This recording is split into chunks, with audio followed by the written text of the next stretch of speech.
Hey guys, അപ്പോൾ spider noir എന്ന് പറഞ്ഞ സീരീസ് തന്നെ കണ്ടിട്ടുണ്ടായിരുന്നു. സോണിയുടെ ഭാഗത്തുനിന്ന് വേറൊരു ഓൾട്ടർനേറ്റീവ് യൂണിവേഴ്സിൽ നടക്കുന്ന ഒരു സ്പൈഡർ മാൻ, അതായത് സ്പൈഡർ നോയർ എന്ന് പറയുന്ന സീരീസ് ആണ്. ഇത് ആക്ച്വലി 1930s നടക്കുന്ന ഒരു കഥയാണ്. അല്ലെങ്കിൽ ആ ഒരു കാലത്തുണ്ടായ സ്പൈഡർ എങ്ങനെയാണ്, അല്ലെങ്കിൽ ആ ഒരു കാലത്തുണ്ടായ സ്പൈഡർമാൻ എങ്ങനെയാണ്, എന്താണ്, ഏതാണ് എന്നൊക്കെ കാണിച്ചു തരുന്ന ഒരു സീരീസ് ആണ്. 8 എപ്പിസോഡ് വരുന്നതാണ്. പിന്നെ ഇത് ആക്ച്വലി കുറെ ഡിഫറൻസ് ഉണ്ട്. നമ്മൾ ഇതുവരെ കണ്ട സ്പൈഡർമാൻ അല്ലെങ്കിൽ നമ്മൾ ഇതുവരെ കണ്ടോണ്ടിരുന്ന അല്ലെങ്കിൽ നമുക്ക് അറിയാവുന്ന സ്പൈഡർമാനെ വെച്ച് നോക്കുമ്പോൾ കുറെ ഡിഫറൻസ് ഉണ്ട് ഇതിനകത്ത്. ഫസ്റ്റ് ഓഫ് ഓൾ ഇത് 1930s നടക്കുന്ന ഒരു കഥയാണ്. പിന്നെ അതുപോലെ തന്നെ ഇത് ആക്ച്വലി ഒരു ഡിറ്റക്റ്റീവ് ഇൻവെസ്റ്റിഗേഷൻ ആയിട്ട് പോകുന്ന ഒരു സാധനമാണ്. അതായത് നമ്മുടെ ഈ സ്പൈഡർമാൻ ഇതിനകത്തൊരു ഡിറ്റക്റ്റീവ് ആണ്. പുള്ളിയുടെ കേസ് അന്വേഷണവും കാര്യങ്ങളും ഒക്കെ തന്നെയാണ് ഇതിനകത്ത് കാണിച്ചു പോകുന്നത്. പിന്നെ അത് മാത്രമല്ല, ബ്ലാക്ക് ആൻഡ് വൈറ്റിലും കളറിലും ഉള്ള സ്പൈഡർമാൻ ആണ്.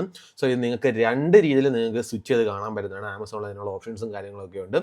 8 എപ്പിസോഡാണ്. ഞാൻ ആക്ച്വലി ആദ്യം ഓരോ എപ്പിസോഡും കളറിൽ കണ്ടിട്ട് ദെൻ അത് കഴിഞ്ഞ് ബ്ലാക്ക് ആൻഡ് വൈറ്റിലേക്ക് കണ്ടു. കാരണം എന്താണെന്ന് വെച്ച് കഴിഞ്ഞാൽ ചില സാധനങ്ങളൊക്കെ ഇവർ കളറിൽ ഭയങ്കര കിടുക്കനായിട്ട് ചെയ്തിട്ടുണ്ട്. പക്ഷേ കുറച്ചും കൂടെ നമുക്ക് ഒരു കിടുക്കൻ എക്സ്പീരിയൻസ് കിട്ടണമെങ്കിൽ ബ്ലാക്ക് ആൻഡ് വൈറ്റിലേക്ക് വരുമ്പോഴത്തേക്ക് ഈ സ്പൈഡർമാൻ്റെ ഒരു അപ്പിയറൻസ് ആണെങ്കിലും ചില സീനും കാര്യങ്ങളൊക്കെ ബ്ലാക്ക് ആൻഡ് വൈറ്റ് കിടുക്കൻ സാധനമാണ്. അപ്പോൾ അതുകൊണ്ട് ഞാൻ പറയുന്നത് നിങ്ങൾ 2ലും ഒന്ന് സ്വിച്ച് ചെയ്ത് കണ്ടു നോക്കുക. നിക്കോളാസ് കേജ് ആണ് ഇതിനകത്ത് നമ്മുടെ സ്പൈഡർമാൻ ആയിട്ട് വരുന്നത്. അതായത് നമ്മുടെ ഗോസ്റ്റ് റൈഡർ ഇല്ലേ, പണ്ടത്തെ പുള്ളിക്കാരനാണ് ഇതിനകത്ത് സ്പൈഡർമാൻ ആയിട്ട് വരുന്നത്. സ്പൈഡർമാൻ്റെ കോസ്റ്റ്യൂം ഇട്ടുകൊണ്ട് അല്ലെങ്കിൽ സ്പൈഡറിന്റെ ആ ഒരു സംഭവങ്ങളൊക്കെ ഇതിനകത്ത് വളരെയധികം കുറവാണ്. കാരണം നിക്കോളാസ് ചെയ്ത ഈ ഒരു ബെൻ റെയ്ലി എന്ന് പറയുന്ന ക്യാരക്ടർ, അതായത് ഇതിനകത്ത് പീറ്റർ പാക്കർ അല്ല, ബെൻ റെയ്ലി എന്ന് പറയുന്ന ക്യാരക്ടറാണ്.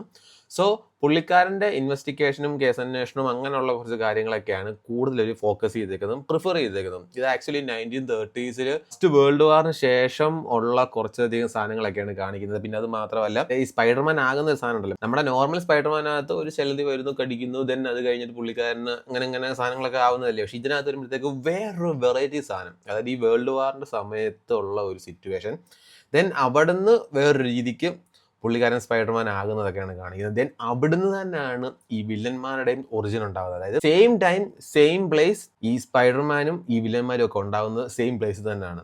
അത് രസമാണ്, അത് കണ്ടു നോക്കണം. നിങ്ങൾ കണ്ടു തന്നെ അറിയണം. വേറൊരു ഡിഫറെൻറ്റ് വേയിലാണ് ഇവർ ഇതിനകത്ത് സ്പൈഡർമാൻ്റെ ഒറിജിൻ കാണിച്ചേക്കുന്നത്. കാരണം നമ്മൾ നോർമലി കണ്ടിട്ടുള്ള സ്പൈഡർമാൻ്റെ ഒറിജിൻ പോലെ അല്ല ഇതിനകത്ത്. പിന്നെ അതുപോലെ തന്നെ ഇതിനകത്ത് ഡിഫറെൻറ്റ് ടൈപ്പ് ഓഫ് വില്ലന്മാരും കാര്യങ്ങളൊക്കെ ഉണ്ട്. അതായത് നമ്മൾ പണ്ട് പല സ്പൈഡർമാനിൽ കണ്ട പല വില്ലന്മാരെ എല്ലാം കൂടെ ഒന്നിച്ചും കൊണ്ടുവന്നിട്ടുണ്ട്. ഇത് ഒരു ഓൾട്ടർനേറ്റീവ് യൂണിവേഴ്സിൽ നടക്കുന്ന കഥയാണ്. അതുകൊണ്ട് നിങ്ങൾ മറ്റുള്ള സ്പൈഡർമാൻ സംഭവങ്ങളൊന്നും കാണണമെന്ന് ഒരു നിർബന്ധമില്ല. പിന്നെ അതുപോലെ സ്പൈഡർമാൻ അക്രോസ് ദ വേൾഡ്സ്, അതിനകത്താണ് ഞാൻ ആദ്യമായിട്ട് ഈ ഒരു ബ്ലാക്ക് സ്പൈഡർമാനെ കാണുന്നത്. നിങ്ങൾ ഇതൊന്നും കാണണമെന്നില്ല, ഞാൻ ജസ്റ്റ് പറഞ്ഞതേ ഉള്ളൂ ഇവിടാണ് ഞാൻ ആദ്യമായിട്ട് കണ്ടതെന്നുള്ളത്. സോ അതുകൊണ്ട് ജസ്റ്റ് ക്യാരക്ടറിനെ ഒന്ന് അറിയാൻ വേണ്ടിയിട്ട് നിങ്ങൾ ഇത് കണ്ടിട്ടുണ്ടെങ്കിൽ നിങ്ങൾക്ക് പെട്ടെന്ന് മനസ്സിലാവും. ഇൻകേസ് ഇത് കണ്ടിട്ടില്ലെങ്കിലും കുഴപ്പമില്ല. ഒരു ഫ്രഷ് സ്പൈഡർമാൻ, വേറൊരു ടൈപ്പ് ഓഫ് ഒരു സ്പൈഡർമാനെ നിങ്ങൾക്ക് കാണാൻ താല്പര്യമാണെന്നുണ്ടെങ്കിൽ നിങ്ങൾ ഇത് കണ്ടു നോക്കുക. പിന്നെ ആക്ച്വലി ഇവർ ഈ സീരീസ് എല്ലാ ഭാഷകളും, അതായത് ഇന്ത്യയിലെ എല്ലാ ഭാഷകളിലും ഇവരിത് കൺവേർട്ട് ചെയ്തിട്ടുണ്ട്. ഹിന്ദി, തമിഴ്, തെലുങ്ക്, കന്നഡ, മലയാളം എല്ലാ ഭാഷകളിലും ഇവർ കൺവേർട്ട് ചെയ്തിട്ടുണ്ട് ഈ സീരീസ്. ഞാൻ ആക്ച്വലി മലയാളവും തമിഴും ജസ്റ്റ് ഒന്ന് വെച്ച് നോക്കിയായിരുന്നു. മലയാളം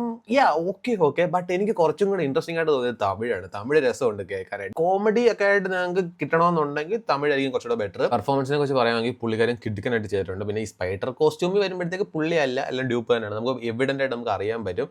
അത് ഈ പറഞ്ഞ പോലെ എല്ലാ സ്പൈഡർമാനകത്തും ഡ്യൂപ്പിനും കാര്യങ്ങളും ഒക്കെ യൂസ് ചെയ്യാറുണ്ട്. പിന്നെ ചിലതൊക്കെ ഉള്ള ഒരു ഒറിജിനൽ യൂസ് ചെയ്തത്. പക്ഷേ നിക്കോളാസ് കേജിന്റെ ഇത് നോക്കുകയാണെന്നുണ്ടെങ്കിൽ ഒരു സീനിൽ പോലും പുള്ളിക്കാരൻ സ്പൈഡറിന്റെ ആ ഒരു സ്ഥാനത്ത് വന്നിട്ടില്ല. അതെല്ലാം ഡ്യൂപ്പ് തന്നെയാണ്. നമുക്ക് പെർഫെക്റ്റ് ആയിട്ട് നമുക്ക് അറിയാൻ പറ്റും. ബട്ട് പുള്ളിക്കാരനെ എന്തുകൊണ്ട് കാസ്റ്റ് ചെയ്തെന്ന് ചോദിച്ചു കഴിഞ്ഞാൽ പെർഫോമൻസ്, അതായത് ഇവർ കൂടുതലും ഈ അൺമാസ്ക് ആയിട്ടുള്ള ഒരു പെർഫോമൻസ് ആണ് ഇവർ നോക്കുന്നത്. അതായത് സ്പൈഡർ കോസ്റ്റ്യൂമിൽ അല്ലാത്ത പെർഫോമൻസ് ആണ് ഇവർ കൂടുതൽ പ്രിഫർ ചെയ്തേക്കുന്നത്. അപ്പോൾ അതുകൊണ്ട് നിക്കോളാസ് കേജ് കിടുക്കനായിട്ട് അത് ചെയ്യും, അല്ലെങ്കിൽ പുള്ളിക്കാരനെ കൊണ്ട് പറ്റും എന്നുള്ളത് കൊണ്ടാണ് അവർ പുള്ളിക്കാരനെ കാസ്റ്റ് ചെയ്ത്. സോ അത് പുള്ളിക്കാരൻ നല്ല കിടുക്കനായിട്ട് ചെയ്തിട്ടുണ്ട്. സെക്കൻഡ് സീസണിലേക്കുള്ള ഒരു കണക്ഷനും കാര്യങ്ങളൊക്കെ കൊണ്ട് നിർത്തുന്നതൊക്കെ നൈസാണ്. ഇതിൻ്റെ എൻഡിങ് എപ്പിസോഡൊക്കെ ഭയങ്കര രസമായിട്ടുള്ള കാര്യങ്ങളാണ്. എന്തായാലും നിങ്ങളെല്ലാം കണ്ടു നോക്കുക. സോണിയുടെ ഭാഗത്തുനിന്ന് വന്ന വേറെ ഓൾട്ടർനേറ്റീവ് യൂണിവേഴ്സിൽ നടക്കുന്ന ഒരു കഥയാണ്. 1930s നടക്കുന്ന കഥയാണ്.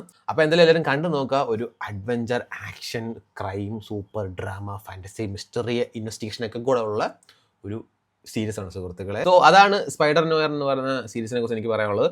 സോ അപ്പോൾ എന്തായാലും എല്ലാവരും കണ്ടു നോക്കുക. അപ്പോൾ അത്രേ ഉള്ളൂ.